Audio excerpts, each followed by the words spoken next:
Well, after a while, you decided that you were no longer going to just be a person who was trying to survive, right? I mean, you decided you were going to organize, that you were going to do something about it. Tell us about that awakening when you decided to switch from being really a person simply struggling to make it and help your family make it into being someone who was actually going to rise up and develop a movement to stop all the madness. You know, my definition of victimhood is an individual or victim is that person who sits and waits for a knight in shining armor.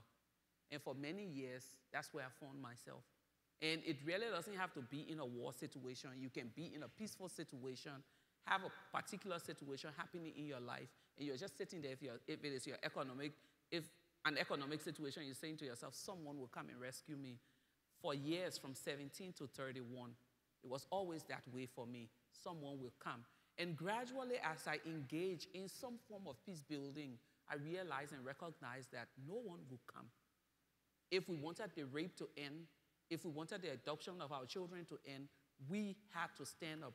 So when that dream came, the women came together and we started mobilizing those women to come together, it was like, you know, bringing together all of the fuels you needed to start a warfare.